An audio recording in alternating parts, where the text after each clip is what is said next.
बिस्मिल्लाहिर्रहमानिर्रहीम। Election commission of Pakistan का junior assistant का पेपर सॉल्व करते ही ये पेपर 20 जुलाई 2025 को हुआ। सबसे पहला क्वेश्चन क्या है? Carry logger bill was passed for the period. अब यहां पे पीरियड की बात कर रहा है, तो ये कब हुआ था, कितने पीरियड के लिए हुआ था? 2010 से 2014 के लिए। ये कितने साल के लिए था? 5 साल के लिए था। कितने साल के लिए था? 5 साल के लिए था। ये था क्या? ये नॉन मिलिट्री एड था। नॉन मिलिट्री एड था। अब यहां पे फिर याद रखिएगा, उस टाइम यूएसए का प्रेसिडेंट कौन था? यूएसए का जो प्रेसिडेंट था जिसने ये एड को क्या किया था, एड को बेसिकली देने के लिए रजामंद हुआ था, तो वो कौन था? वो ओबामा था। वो कौन था? वो ओबामा था। अब यहां पे उसने पास्ट फॉर द पीरियड पूछा है, पास्ट फॉर द पीरियड पूछा है। अब पहली बात। दूसरी बात, इस कैरी लॉगर बिल का एक और नाम भी है। वो क्या है? वो है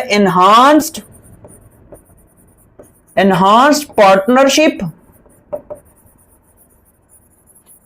विद पाकिस्तान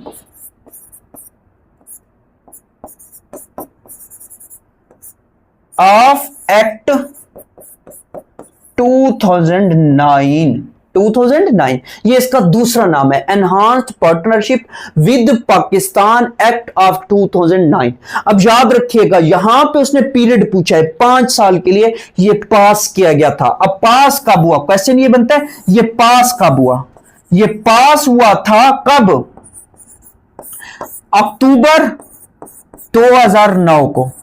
अक्टूबर 2009 को ये पास होता है। इसमें था क्या? जब यहां पे हमने बात की है नॉन मिलिट्री एड थी, तो इन्होंने ये पास किया था कि पाकिस्तान को हर साल 1.5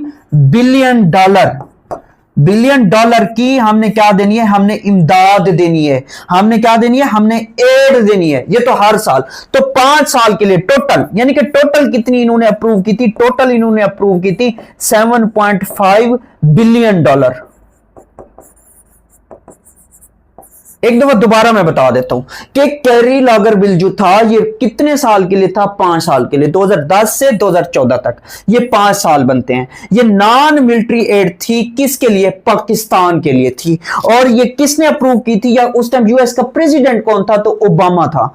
अब यहां पे फिर याद रखिएगा कि इसका एक नाम और भी है, enhanced partnership with Pakistan of act 2009। और ये कब पास हुआ था? ये पास हुआ था अक्टूबर 2009 को। और इसी तरीके से याद रखिएगा कि हर साल 1.5 बिलियन डॉलर इन्होंने इमदाद की सूरत में